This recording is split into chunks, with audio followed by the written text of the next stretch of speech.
Another big content drop today here in MLB The Show 22. We have a new 97 overall Babe Ruth. We have a new event with 2 new diamonds. We have a new headliner with new diamonds. And then we got a lot of content coming later this week as well. And then player of the month coming, I think, probably next week. So it's a big day. It's going to be a big week later this week. And then it's going to be even a big week next week too. We got a lot of stuff going on. And I, for one, am loving it. But we're starting with 97 overall Babe Ruth. You go to collections, okay? In Diamond Dynasty, you go to Legends and Flashbacks. And then he's part of the Takashi Okazaki collection. Now, I could be wrong, but I'm almost positive I saw a tweet from MLB The Show. Maybe in the comment section, let me know if I misread it or you saw the same thing, right? The tweet said something along the lines of collect every single one of all of the Takashi Okazaki cards to be able to get this 97 Babe Ruth. And we can see here it says collect 8. So there's Delgado, that's 1. Number 2, Maddox. 3, 4, 5, 6, 7, 8, 9. So there's 9 of them and you only have to collect 8 of them to get Babe. I just feel like that tweet, if I'm remembering it correctly, was maybe a little bit misleading. But let's go ahead and get to what we're all probably looking for, and that's Babe Ruth and his attributes. I'm going to go ahead and turn off the camera. Obviously, he plays all the outfield positions, first base, secondary, just like pretty much any other version of Babe Ruth. Diamond hitting, silver defense. I'm not going to lie, his defense is a little bit better than I was expecting, but wow, look at those hitting attributes, man. 112 and 109 for the contact, 106 and 101 for the power. Oh, that's a good looking card, at least in terms of the hitting side of things, but 57 speed's not too bad. His quirks right here, obviously Bomber excels at hitting home runs, but first look at this Babe Ruth card. I feel like he's really, really good. Now, with that being said, is he worth the stubs that it would take to be able to get him? You know, the stubs for all 8 of the guys that you would need. I would assume you're probably not going to include Greg Maddux in there, but including the other guys, man, I feel like for me, if I had to go out and buy all of these cards, it probably wouldn't be worth it right now. Now, with that being said, I'm fully expecting more of these cards to get released, right? More of the cards in general, because we just got that Greg Maddux, we've got in Delgado, so they're going to continue releasing more of these, number 1. And then number 2, we're going to keep getting more of these packs. I would be very surprised if in the new featured program on Friday, we don't have at least one of the packs that includes the initial 4 or 5 guys, right? The Randy Johnson, Chase Utley, Vlad Sr., Ricky Henderson, Mickey Mantle. I think those were the original 5. I would personally, I could be wrong, but it's just a guess. I would be very surprised if they didn't have at least one of those packs in that new program on Friday. I guess we'll have to wait and see, but I'm honestly pleasantly surprised you don't need all 9 of the guys. You only need 8 of them. I'm surprised by that, but I'm happy about it. And then secondly, I feel like this is actually better fielder than I thought too, but I'm excited for Babe Ruth. I'm going to try to get him ASAP just to be able to get some gameplay for you guys, but I can't wait to see your thoughts on him, thoughts on the collection, everything like that down in that comment section. And then one last look at Babe Ruth if you want to check it out right there. So that's the first bit of new content that we have today. I got 4 of these guys, 5, 6, 7. Honestly, that's not, for me already having some of them, that's not going to be too bad, right? BR program event, like, I'm okay. I'm not too worried about that. I'll get them. I'm hoping soon. We'll have to wait and see. But what also is new today is the new events. So let's go ahead and check that out and see the rewards. No lineup restrictions, but you do have a max team overall of 92. 3-inning games, all-star difficulty. Seems like pretty much one of their normal events we've had this year. At 1 win, you get a pack. 3 wins, you get a headliner. 5, you get a headliner. 7, you get a rewind.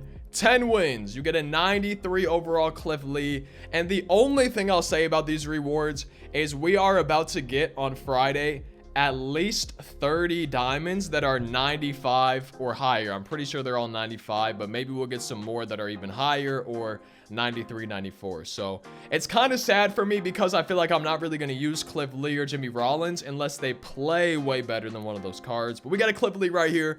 I think I really liked Cliff Lee last year. Sinker, cutter, circle change, knuckle curve, 4-seam, great pitch selection. In the top right, we got the velocity. We got the control. And we have the break on each pitch. 95 break in general, 79 velo in general, 92 control in general with 83 hits per 9. compared to the other starters that I have, this card will not be in my rotation. The only way he will be is if people can't hit him. But with that hits per 9 and that velocity, I just feel like even with the good pitch selection, control, and break, I feel like people won't struggle to hit this card that much. And then if you want to see the quirks for him, here they are. But not a bad looking card. I just wish she would have came out a little bit earlier in the year. I think is how I'm feeling about Cliff Lee. I'm hoping I don't feel the same about this Jimmy Rollins here in a second, but I'm thinking I probably will. But let's go take a look at Jimmy Rollins at 15 wins.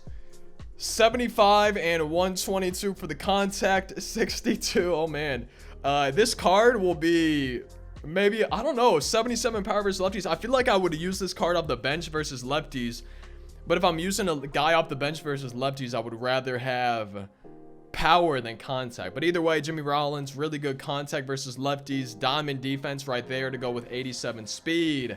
At shortstop, 85 fielding, 90 arm strength with 85 accuracy. And then his quirks right there if y'all want to see him. So not bad event rewards. I just feel like compared to personally my team, I'm not going to use either one of them, especially after Friday, which is, it's Tuesday, that's Wednesday, Thursday. So that's 3 days from now. We're getting 30 95 overalls. So yeah, I wish these guys would have come out earlier in the year, is my personal opinion. You got another rewind pack at 20 wins and then another one at 30. And I think this is pretty typical for what we've been seeing for the reward pass for the events. And I love that they keep having the rewind packs just because in case you really don't want to play a certain event, like maybe there's a Hall of Fame one, you don't want to play it, boom. You could play this one, you really enjoy it, get to 30 wins, and from these rewind packs, you can get the rewards that you didn't feel like playing for. So I love that aspect. I love that they keep doing it. And then I think the final piece of new content that we have is the headliner. I'm going to check the program to see if there's anything new after this. But we have a 95 overall Leover Peguero. Probably pronouncing that wrong, and that's my bad. But 86 and 109 for the contact. 85 and 99 for the power. Yo, this is what I would much rather use him off the bench than Jimmy Rollins versus lefties. I feel like I would much rather use this card in general than Jimmy Rollins. But I guess that means if other people agree, his price would probably be higher than Jimmy Rollins, right? But diamond defense, 85 speed is short. Also plays second and third. Has some secondary positions, which is great. And then his quirks right here. Yo, wait. I actually kind of want to try this card. Am I crazy, or does this card seem like one of the better shortstop options we have available? Especially because he also plays second and third. I don't know. Maybe I'm crazy. I just feel like this is a solid looking card, but maybe I'm just going crazy right now. Let's see if there's anything new we can see in the program. Typically, that would just be like a conquest map or something. I don't think it would be. And then the collection, sometimes they add them without letting us know, but looks like no updates to the program. Probably not going to get anything updated in there before Friday, which would make sense. It's only a 2-week-long program. And let's go ahead and see the calendar. Maybe it's been updated a little bit. So no update on the calendar, but we've had 8 of the future stars for that Friday featured program coming. There's going to be 1 from each team. We've had 8 of them revealed, 2 of them coming later today, 5 more tomorrow, 5 more Thursday, 5 more the final 5 on Friday. We also have the big Legends and Flashback collection dropping Friday. We got the Lou Gehrig Day stuff dropping on Thursday with 2 new diamonds. And then I think next week, in addition to a roster update, we also have the May monthly awards program. So it's a big week, it's a big day today, and it's going to be a big week next week. I'm excited. This is the content that I love. It seems like summer content is always usually pretty solid in MLB The Show, and right now, man, it's leading up into June in a good way, and I'm pretty happy about it. But I can't wait to see your thoughts on everything, especially that Babe Ruth collection, everything like that, down in the comment section. Like and subscribe, all that good stuff. I'll see you next time. Feel free to check out my video from earlier today where we go over all the stuff and cards that have been revealed for that program on Friday. And I'll see you next time. Peace out.